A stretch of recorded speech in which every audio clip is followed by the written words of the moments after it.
One of my favorite style clashes of the year goes down this weekend in the main event of UFC 305, and that is between Dricus Du Plessis and Israel Adesanya. I cannot wait to see the game plans that these two guys have for each other, because not only are they outstanding fighters, but they have great coaches and a great team around them that help them prepare to go in there time in and time out against high-level fighters. And I cannot wait to see if Dricus Du Plessis' well-roundedness, his power, and his versatility overwhelm one of the greatest middleweights of all time in Israel Adesanya, who's one of the best strikers we've seen inside the UFC. And could this be the last time we see Israel Adesanya coming off of, a loss against Sean Strickland, trying to get back on track? Has the time away benefited him like he said it has? We're going to find out this weekend in the main event, but it is time for me to give my full card predictions along with a breakdown for each fight on the card. Let's waste no time. The time codes are down below if there's specific fights you want to hear me discuss. Let's hop right into this thing, starting with our first fight of the evening in the flyweight division between Stuart Nicoll and Jesus Aguilar. I'm riding with Stuart Nicoll in this matchup. Look, I think the UFC, anytime we see them go to a particular, country or a particular spot, they tend to feature these fighters and they want to give them matchups that they think they have a very good shot at winning. And I think that this is the UFC doing just that. Look, Jesus Aguilar, he's a good fighter. He's a good fighter. We know about the one-shot knockout KO over Shannon Ross, but let's be real at this point. Who hasn't knocked Shannon Ross out inside the UFC at this point, right? I mean, Jesus Aguilar, he's got good submissions up his sleeve. I think he's a pretty well-rounded fighter, and he's kind of putting some things together. But I think Stuart Nicoll, I had to do a little research on Stuart, right? Making his debut inside the UFC.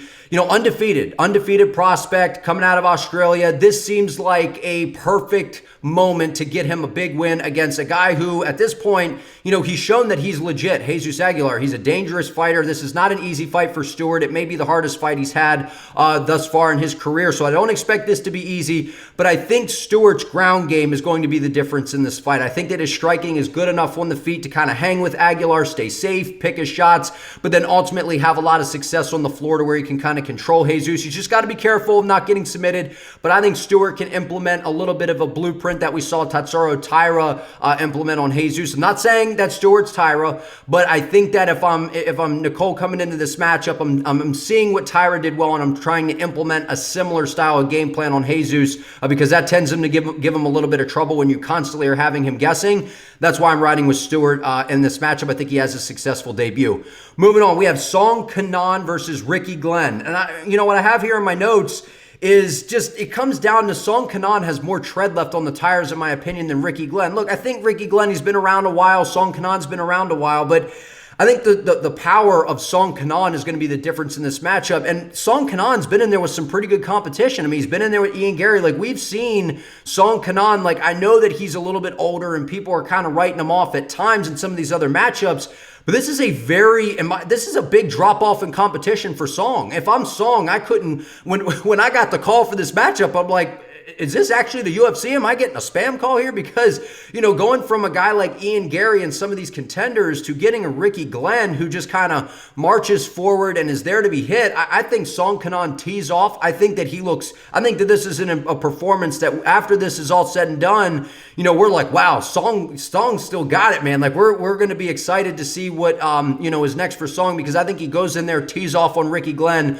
and gets a finish in this matchup. So I think, again, the competition that Song Kenan has been facing, and considering that, he even dropped Ian Gary. I know that Gary got a little lazy in the pocket there and Song was able to catch him and drop him. But I think that what we've seen from Song, I think he's got more tread left on the tires. And when you get two veterans, man, it just comes down to who's still got a little bit more left in the tank. I got to give that edge to Song Kenan. I think he gets it done by finish. Moving on.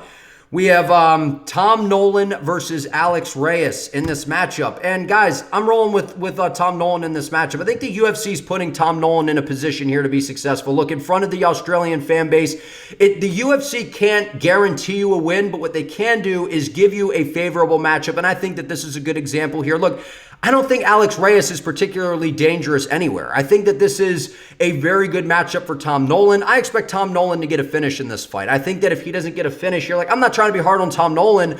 I just think that if he doesn't get a finish in this fight, it would be a little bit of a disappointment to me. I think that he makes this look relatively easy. No disrespect to Alex Reyes. I just think Tom Nolan is a better fighter. I think he's more dangerous, to whereas Reyes just doesn't have a dangerous skill set in my eyes. That's why I have Tom Nolan getting this thing done. Moving on, we have Jack Jenkins versus Herbert Burns. I'm picking Jack Jenkins because he's got a mullet and a sweet stash. No, I'm not picking Jenkins just for that reason. I'm picking Jack Jenkins because I think he's a damn good fighter. He's in Australia. The crowd's going to be behind his back. I think that he has a very good skill set. He's got really good kicks. He's got good striking. The pace, the pressure, the cardio that Jack Jenkins is able to put on display. I mean, when you got a sweet mullet like that, man, the wind's just, it blows different, right? I mean, the pressure that this guy's able to apply, when you got a stash like that, it gives you confidence, man. It gives you confidence. And I think coming into a fight against Herbert Burns, man, I mean, how in the world, when we were talking about UFC Abu Dhabi and we had Tony Ferguson and Michael Chiesa, I sat up here and said, look, Michael Chiesa is going to get the job done, because how in the world, not only do I think Chiesa is going to beat Ferguson, but how can you pick Tony when he showed you that you can't trust him at this point? And I think we're in the same boat here with Herbert Burns. Obviously not, a skid like what we've seen from Tony, but I can't trust Herbert Burns on anything, man. I mean, if you are going to pick Herbert Burns in this fight, it would have to be by a first-round finish or something. There's no way, if this fight goes 3 rounds or anything past the first round, that Herbert Burns is getting this done. We have seen time and time again, Herbert Burns has showed us who he is, and unfortunately, we have to believe him because he seems like a great guy, and I like his brother Gilbert a lot, but I'm picking here, and I got to pick with my brain, and that is that Jack Jenkins absolutely murks Herbert Burns in this fight. I think that he absolutely picks him apart. I think he puts his foot on the gas. He pressures the hell out of him. And he honestly, I don't like to say fighters quit in there, so I'm not going to say that. But I think that he stops Herbert Burns in this fight. And I think that it's a product of Herbert Burns gets clipped with a shot, shells up, and that's all she wrote. I got Jack Jenkins by finish. I think that maybe Herbert Burns puts up a good fight in the first round. But outside of that, I think Jack Jenkins by total domination. I think he shines bright and gets this thing done. Moving on, we have Casey O'Neill and Teresa Bleda. I think I'm pronouncing that correctly. I got Casey O'Neill in this matchup. Look, I think that, she's got experience on her side. She's ranked inside the flyweight division. I think that overall she's got a good skill set. Again, in her, in front of her, her crowd, they're going to be rooting for her. I think the veteran presence of Casey O'Neill, she seems like, she's got some momentum behind her. I think, again, not an easy fight against Teresa here, but I do think that Casey O'Neill has this skill set to be able to get this one done. I'm riding with her in this matchup. Moving on, we have Josh Culibao and Ricardo Ramos. I'm going Josh Culibao by decision. Look, I could see a scenario where we see Josh get a finish in this matchup, but for me, Josh is very good on the feet. He mixes things up well, and one of the, the fights that I think has aged really, really well for him was that fight against Lerone Murphy, because we saw what Lerone Murphy was just able to do against Edson Barboza, and we've seen what Murphy has been able to just do inside the UFC, period. He's shown that he's a very well-rounded fighter, has good striking, and we saw Josh Culibao doing a really nice job in that matchup, whether it's the boxing, the kickboxing, he mixes things together really well. I like what we've seen from Josh, and I just can't trust Ricardo Ramos coming in here. It's been a little bit of a layoff for him. I do think that he's a solid fighter. I think that he does have some underrated striking, and he's got some submissions in his back pocket. I trust Josh Culibao in this matchup in front of the Australian crowd's going to be behind him. I think they're going to be fired up for him because he's a very entertaining fighter. I think that this is one of the fights that energizes the crowd. I think that we're going to see a good back and forth, but I think that Josh is going to be winning in these exchanges. I think he's going to be landing the more significant shots. I got Josh Culibao by decision in this matchup. Okay, we got Junior Tafa and Walter Walker. I got Junior Tafa by finish. Look, if I'm going to be honest with you guys here, look, Walter Walker, I've seen the pictures floating around. It looks like he's gotten himself in good shape, which anytime you see a heavyweight that kind of goes from being a blob and then kind of, just trims it down and they come in great shape, it's always very encouraging. It shows that maybe they're taking their diet more seriously, they're taking their training more seriously. So that is a good sign if you're on the side of Walker and you want to pick him in this fight. But if we're being real, guys, Walker's kind of living off of his brother's name a little bit, right? I mean, his face kind of looks like Johnny a little bit. He's got the name, and look, it's just, I can't trust Walter Walker in this fight. And I think that Junior Tafa, coming off that last fight against Rogerio de Lima, he stepped in for his brother on like a day's notice. So when that stuff kind of happens, I don't read into it too much. I think Junior Tafa, being a former Glory kickboxer, he's got outstanding striking, and I think that this is one of those scenarios where speed kills. I think Junior Tafa is going to be way faster than Walter in this fight. I think he's going to be landing at will. I think he's going to show really good accuracy with the strikes that he throws, and I think Junior Tafa finishes him. I don't think that, I mean, we're talking about heavyweights here, and we know what happens when heavyweights land. All it takes is one shot. I think with Junior Tafa, he's more technical than most in this division, and I just think that he is way too technical for a guy like Walker, who just kind of plots forward, does have a size advantage, and I do think that if he takes his fight to the floor, we could see Tafa in some trouble. But I think Junior's going to utilize his footwork, utilize the range, keep Walter at bay. I think Junior Tafa gets this thing done by finish. Moving on to the main card now. We have Carlos Prates and Jingliang. I hate that I have to make a pick here because, again, this is one of my, where you got to pick with the brain and not with the heart. The heart says Jingliang, man. I want to see him come back. It's been a while since we've seen him in there. He's had some injuries. He just seems like a great guy, man, and I really like Jingliang, but I got to go with my brain, and my brain's telling me Carlos Prates. Look, Jingliang's got big power. He's got good power. He's got good striking. He's actually got some devastating striking. And I know, around the community, we do give him his credit for his striking, but I think that at times we miss a little bit on how good the Leech actually is on the feet. And I think that he's going to have some moments in this matchup. I think he's going to come in here energized. He's going to be excited to get back in there. But I think Carlos he's finding his groove. He's finding his groove, and he's got some really, really good Thai skills. I think he's got really good kicks. He's got good punches. He's got good distance control. And the one thing for me that I see being a real issue for Lee in this fight, because Lee likes to be aggressive. He likes to get on the inside and throw those big, those big meaty hooks, as Lucas Tracy would say. I just think that Carlos Prates, those knees up the middle, are going to be a weapon that deters Lee from just trying to, crash forward and get on the inside. And I think if Carlos keeps Lee on the end of his strikes, anytime Lee tries to get into range, we're going to see Carlos resort to those elbows and those knees up the middle, and maybe even a push kick to the midsection of Lee that's just it's really going to deter Lee from trying to close him down. And I just see the Leech really, I think he's going to be swinging hard here. He's going to have, he's been a fighter for years. Like, it's hard to say that a fighter that's, been competing at the highest level for a long time now is going to be nervous. But whenever you're away for so long, I feel like there's something to be said about coming back and having a little bit of nervousness to you. Like when Nate Diaz, he didn't fight for years, and he came back and fought Anthony Pettis. We saw him a little frantic in the beginning of the fight. And I think that we're going to see Lee a little frantic in the beginning. Maybe he gets a little bit tired as well, considering that, he hasn't been in there in a while. Maybe he control his emotions correctly. But I think Carlos Prates is a little bit more technical. I think he's on the rise, and he's just going to string things together a little bit better than Lee. Breaks my heart, man, but I got to go with Carlos to get this thing done. Moving on, we have a heavyweight scrap between number 10 Tai Tuivasa and Jairzinho Rozenstruik.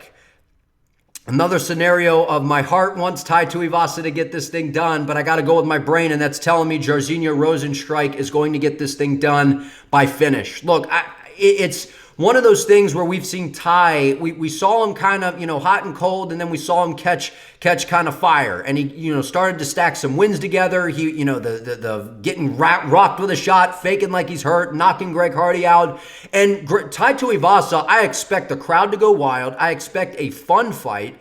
But at the end of the day, Tai Tuivasa is way too basic. And I understand when you're a heavyweight, you don't have to be the most technical guy in the world. But sometimes when you find a heavyweight that's very technical and you're kind of more of a brawler like Tai Tuivasa, where he does have some dangerous leg kicks, he loads up on him. I think Jairzinho Rozenstruik's going to see him coming a mile away. He relies on big looping punches. He's predominantly a boxer, is Tuivasa. And when you are fighting Tai Tuivasa at range and you're kind of picking him apart, Tai's all nice to his opponents and laughing and giggling around, but then when he starts to not have a lot of success and he's getting picked apart with a front kick like we saw against Gon, he's getting picked apart with a jab, he starts to get mad and he starts to get frustrated and he sees a little bit of red and just starts crashing forward, and kind of looping haymakers.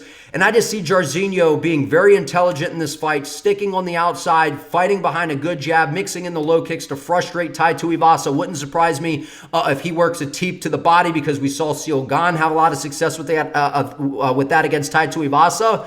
But important fight for both guys because Biggie Boy, I'd like to see him get a win also because he's kind of, he was, coming into the UFC. I was excited because he's got good striking, gets KO'd by Ngannou, suffered some L's along the way. But the bottom line is he's a very technical striker. And I think that guys like Tuivasa, of course, all it takes is one shot from Tai. But I think that the technicality of Jairzinho, and especially coming off that last fight over Shamil Gaziev, like, look, I know that we like to make fun of Shamil the Blob and all those kinds of things, but Shamil is kind of he's an annoying fighter to prepare for inside the heavyweight division because he's got good pace and he's got that wrestling in his back pocket behind some decent boxing of his own. And I think if you're Jairzinho, the way that he was just able to keep Shamil at the end of his strikes, light him up with a jab, I don't see what Tai Tuivasa is going to do any different than someone like a Shamil Gaziev who, Gaziev has the wrestling threat.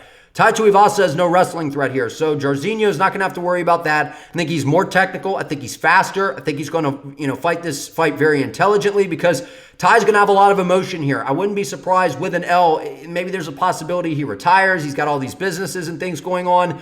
Not ruling out a Tai Tuivasa KO because he does have crazy power, but I got to go Jairzinho in this fight. I think he gets it done I could see a scenario where we go to decision, but I think with Tai's going out on his shield here, so that's why I think Jairzinho can get a finish.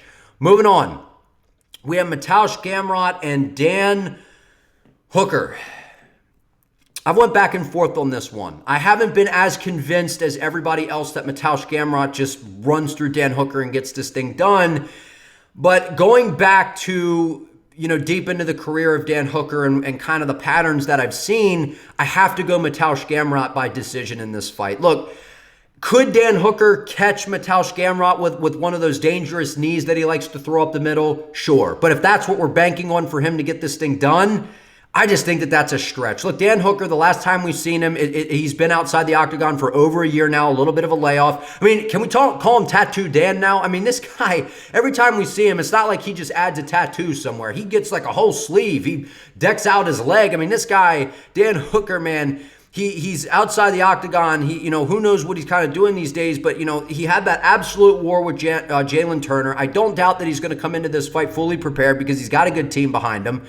But Mateusz Gamrot and his team over at American Top Team, they've prepared for Dan Hooker before. They prepared Dustin Poirier for Dan Hooker, and we know that fight. That was an absolute war. But Gamrot is a very different fighter than Dustin Poirier. Very different fighter where Poirier is much more of a striker, much more of a boxer, to where Gamrot, his striking is developing, and it is improving. But I think that the pressure, the pace, the cardio that Gamrot's going to put on Dan Hooker is going to be worrisome on the side of Dan Hooker. But Dan Hooker's long and rangy for the weight class. He does have good striking, but he's not necessarily starching people with one shot. It's more of he kind of picks and pokes at you and picks you apart. I expect Dan Hooker to come out and try to beat up the lead leg of Mateusz Gamrot, make it harder for him to move and implement some of the takedowns. But I just think Mateusz Gamrot, he does get clipped at times, but you look at, his resume, he's coming out and he's getting a win over Fiziev. I know that what happened there, but still going out there against Arman Saruki and, winning by decision. Like, Gamrot seems to be one of those guys inside the lightweight division that has a skill set that is very troublesome to a lot of guys. He seems like a top flight contender in my eyes. I think Mateusz Gamrot wins this by decision with pace, pressure, and wrestling here. He may have to dig deep because I think that Dan Hooker could land a shot or two because I think, Hooker being in front of a crowd that's going to be a pro-Hooker crowd, I believe. I think he's going to be fighting with a lot of emotion, but I think Mateusz Gamrot is able to get this thing done. Moving on. Co-main event, we have Kai Kara-France and Steve Erceg. I'm going Steve Erceg in this fight. Look, Steve Erceg, I picked him to beat Alessandro Pantoja, and I was barely wrong, right? That was a razor-close fight, and Erceg at the time, I believe he was ranked number 10, and everyone was like, why is Steve Carell getting the title shot? Why is Steve Carell in the UFC? Why is he, getting a crack at Alessandro Pantoja? And, man, I think that was one of those fights where he lost, but his stock rose because it showed us this guy took a huge step up in competition. And keep in mind, the flyweight division is not very stacked, so it's a lot easier to get a title shot. But Steve Erceg is really that good. And I think that fight showed us that, look, Kai Kara-France, as good of a fighter as he is, he's not the upper echelon of the division. He's a step down, in my opinion. While I think Kara-France has good boxing, he has good kicks, he's a overall very good striker, and he's a very, very good fighter overall. He's been away, he's been inactive, and I think that he's going to struggle with the range of Steve Erceg, because the one thing about Steve that I really like here, I mean, when we talk about Steve, like, this guy literally looks like some dude, like it's just some corporate workplace. Like, he seems like just the most casual dude, but he has outstanding boxing. I think he has some of the best boxing, if not the best boxing in this division. He's got good, straight, clean shots. And the one thing I think that people miss with Erceg is they saw that Schnell knockout and they're like, this guy's a knockout artist. And that's not actually the case with Steve Erceg. He's more of a submission guy. And to me, he kind of reminds me of a Joel Alvarez, who we're seeing really, start to make some buzz in the lightweight division, to where he's tall, long, and rangy for the weight class. He's got good long combinations. But it's really where if Steve Erceg hurts you on the feet, you're in trouble, because he's going to snatch up that neck, man, and he's going to try to sink in a submission. And that's why he reminds me of Joel Alvarez in that aspect, because Kai can't make any mistakes in this fight. He can't make any mistakes, because if Steve is able to hurt him badly, he's going to be trying to clear the cobwebs, and Steve's going to be taking his back and looking for a submission or looking for a darce or whatever it is. And I just think that Kai has to be absolutely perfect to win this fight, and I just can't trust him considering he's been inactive, and I think Steve Erceg is that good. And this is a huge fight for Steve, because even though he lost to Alessandro Pantoja, it was razor close, and he showed his grappling is very high level, his submissions are very high level, and his striking is as good as advertised. He's long, he's tall and rangy, and I think that Kai Kara France is going to have to try to bob and weave and get to the inside, and I can see Erceg keeping him at the end of those strikes and keeping him at bay. I got Steve Erceg getting this thing done. I'm gonna go by finish. I think he's able to hurt Kai Kara France on the feet, and then he's able to sub him and get him out of there. So I got Steve Erceg getting it done. The main event of the evening, we got Dricus Du Plessis and Israel Adesanya. If you're looking for an in-depth breakdown of this matchup, I'll link that down below. I got Israel Adesanya winning this fight. Look, I know that a lot of people are picking DDP to win this fight, and I completely understand why you would pick DDP in this fight. And to me, the odds don't make sense here. I think that DDP should be the favorite. In all fairness to DDP and his fans, he should be the favorite coming into this fight. He's undefeated in the UFC.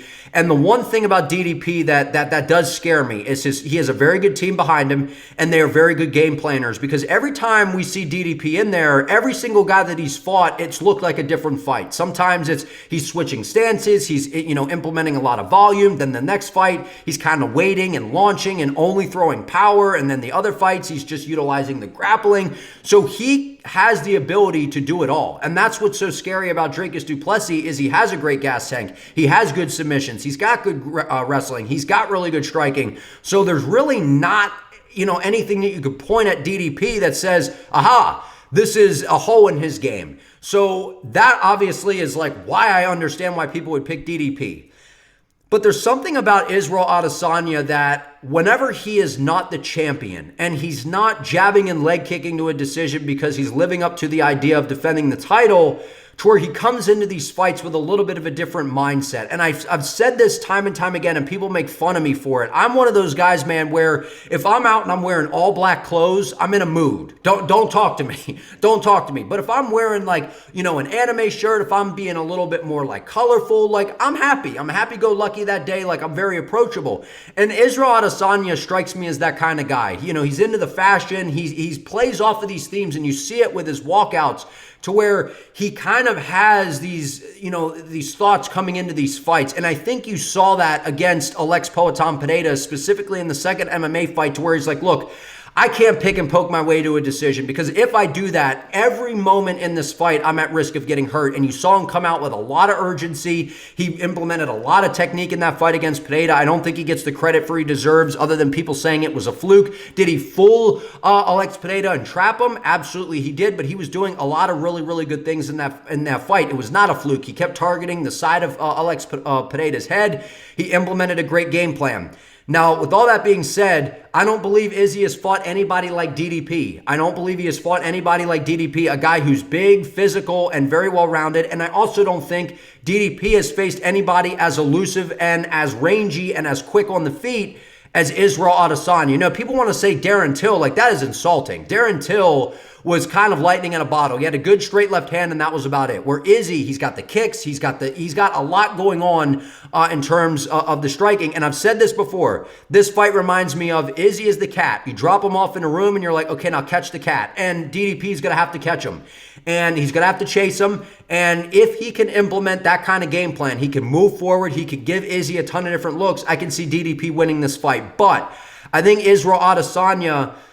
And the more I thought about this, in my prediction video, I was like, look, I think Izzy, he's going to win by decision. But going back and watching the DDP versus Strickland fight, DDP put out a lot of volume, man. He put out a lot of volume. And I think Sean Strickland has a great gas tank. And I know Strickland's not known for being necessarily a guy that throws a lot of different shots at you to where it's just basically a jab and a teep.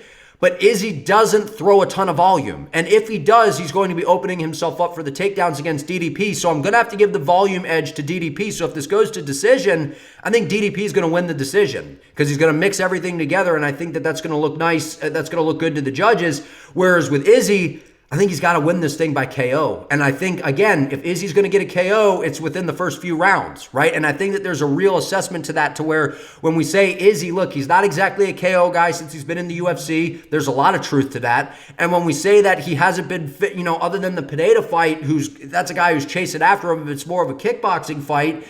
You know, this is a tricky fight for Izzy, but I do think if Adesanya is going to win this fight, he's going to have to finish DDP. And I guess you could say good luck because DDP's as tough as they come. He's durable, but there's something about Israel coming into this fight, taking some time away, going back to the drawing board, correcting some of the things that I think were kind of plaguing him, specifically in the boxing. I think he's going to be sitting on his shots a little bit more. I think he's going to be a lot more forward in this matchup because I think that this is truly...